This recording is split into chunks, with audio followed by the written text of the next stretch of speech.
আজ সময় এসেছে সাজাতে হবে এই দিনের বাগান,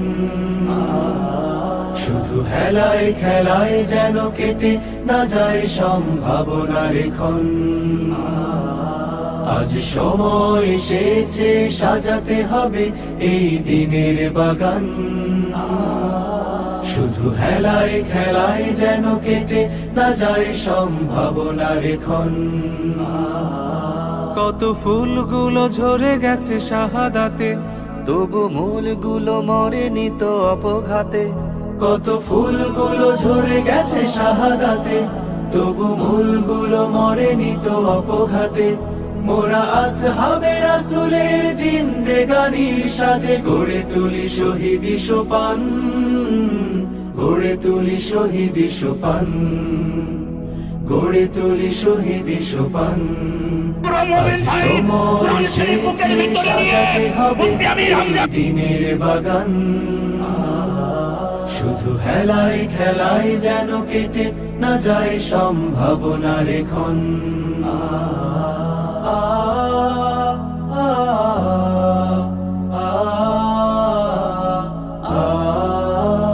সত্যের সংগ্রামে আমরাই চিরদিন মুক্তির আলো হয়ে জ্বলবো, আশাহত এ জাতির আশার প্রাসাদ হয়ে সাম্য ন্যায়ের কথা বলবো। والصلاة والسلام على رسوله الكريم نبينا محمد وعلى آله وصحبه أجمعين. ربي يسر ولا تعسر وتمم بالخير، اللهم لا سهل إلا ما جعلته سهلا وأنت إذا شئت جعلت الحزن سهلا.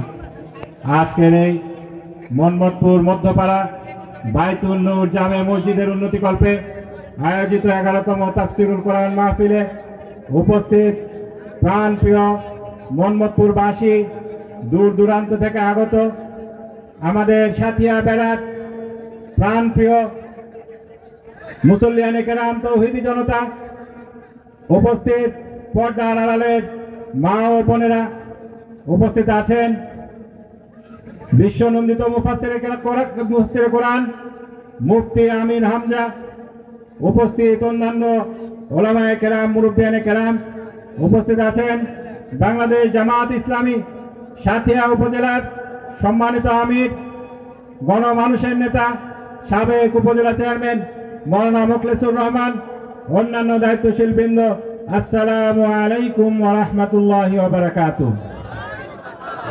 আমার বক্তব্যের শুরুতে মহান রব্বুল আলামিনের শুকরিয়া আদায় করছি, যার অপার মেহেরবানিতে আজকে শহীদি রক্তে ভেজা শহীদ মাওলানা মতিউর রহমান নিজামীর জন্মস্থান মোহাম্মদপুর, যেখানে আপনাদের জীবন্ত প্রতিবেশী হিসেবে শুয়ে রয়েছেন শহীদ মাওলানা মতিউর রহমান নিজামী, সেখানে কবরস্থানের পাশে আমরা মসজিদের উন্নতিকল্পে একটি তাফসিরুল কোরআন মাহফিলে উপস্থিত হতে পেরেছি, আলহামদুলিল্লাহ। অতঃপর দরুদ সালাম পেশ করছি মানবতার মুক্তির মহান দূত হযরত মুহাম্মদ সাল্লাল্লাহু আলাইহি ওয়াসাল্লামের প্রতি, যার পদাঙ্ক অনুসরণ করে আপনাদের প্রিয় ব্যক্তিত্ব, আপনাদের প্রিয় সন্তান শহীদ মাওলানা মতিউর রহমান নিজামী তার বুকের তাজা রক্ত ঢেলে দিয়েছেন। আজকে আমাদের এখানে আমরা যে মসজিদের উন্নতিকল্পে এখানে সমবেত হয়েছি, মসজিদ প্রাঙ্গণে সমবেত হয়েছি, এখানে যারা উপস্থিত আছেন তাদের ব্যাপারে রাসূল সাল্লাল্লাহু আলাইহি ওয়াসাল্লাম যে সুসংবাদটি শুনিয়েছেন, সেই সুসংবাদ শুনিয়ে আমার বক্তব্য ইনশাআল্লাহ আমি শেষ করব।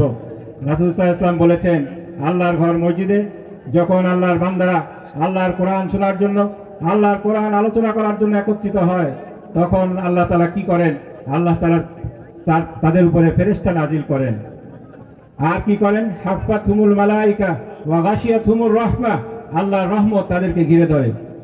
ওয়া যাকারাল্লাহু ফীমা ইনদা, আল্লাহ তাআলার কাছে যে সমস্ত জলিল কদর সাহাবীরা বসে আছে তাদের কাছে আপনাদের ব্যাপারে আল্লাহ তাআলা উল্লেখ করেন। এরপরে যখন কোরআন থেকে ফয়েজ বরকত হাসিল করে আপনারা ঘরে ফিরে যান, আপনাদেরকে বলা হবে কুমু মাগফুরা, যাও আজকে তোমাদের সকলকে মাফ করে দেওয়া হলো। আমাদের যে সমস্ত ময় মুরব্বী আমাদের মাঝ থেকে বিদায় নিয়েছেন, সেই সমস্ত ময় মুরব্বীর জন্য দোয়া করছি। আল্লাহ তাআলা আমার শহীদ পিতা মাওলানা মতিউর রহমান নিজামী সহ তাদের সকলকে যেন ক্ষমা করে দেন। যে সমস্ত মুরব্বীরা এখনো জীবিত রয়েছেন, আল্লাহ তাআলা তাদেরকে যেন হায়াতে তয়্যিবা দান করেন, তাদেরকে সুস্থ থেকে জীবনের শেষ দিন পর্যন্ত আল্লাহর ইবাদত বন্দেগী করার তৌফিক দান করেন। আল্লাহ সুবহানাহু ওয়া তাআলা আপনাদের প্রিয় সন্তান শহীদ মাওলানা মতিউর রহমান নিজামীর সন্তান হিসাবে তিনি যেরকম সৎ এবং যোগ্যতার সাথে আপনাদের পাশে থেকে তার দায়িত্ব পালন করেছেন, সততার অনন্য দৃষ্টান্ত তিনি স্থাপন করেছেন। শুধু এই সাথিয়া নয়, শুধু বাংলাদেশ নয়, তার সততার সুনাম ছিল সারা বিশ্বব্যাপী। তিনি চ্যালেঞ্জ দিয়েছিলেন তার মন্ত্রণালয়ে কেউ 1 টাকার দুর্নীতি দেখাতে পারবে না। তিনি বহুদিন আপনাদের এমপি ছিলেন, কেউ বলতে পারবে না তিনি চাঁদাবাজি করেছেন, তিনি কমিশন বাণিজ্য করেছেন কিংবা রিলিফের টাকা মেরে খেয়েছেন। এরকম সৎ মানুষটিকে শতাব্দীর জঘন্যতম মিথ্যাচারের মাধ্যমে যে হত্যা করা হলো তার ব্যথা আমাদের বুকে আছে। কিন্তু একই সাথে আমরা গর্বিত, আমরা শহীদের প্রতিবেশী। শহীদদের সম্পর্কে আল্লাহ তাআলা বলেছেন, ওয়ালা তাকুলু লিমান ইউকতালু ফি সাবিলিল্লাহি আমওয়াতা, যারা আল্লাহর রাস্তায় নিহত হয় তাদেরকে তোমরা মৃত বলো না।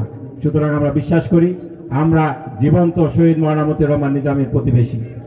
সেই শহীদ মাওলানা মতিউর রহমান নিজামীর সন্তান হিসাবে তার যে সততা এবং দক্ষতার সুনামটা ছিল, সেই সুনামটা অক্ষুণ্ণ রেখে যেন আমি আপনাদের সেবা করতে পারি, আপনাদের পাশে থাকতে পারি, এর মাধ্যমে আল্লাহ তাআলার সন্তুষ্টি অর্জন করতে পারি, এই দোয়া আপনাদের কাছে কামনা করে, দেশের জন্য মঙ্গল কামনা করে, শান্তি কামনা করে আমার বক্তব্য এখানে শেষ করছি। ওয়া আখিরু দাওয়ানা আলহামদুলিল্লাহি রাব্বিল আলামিন।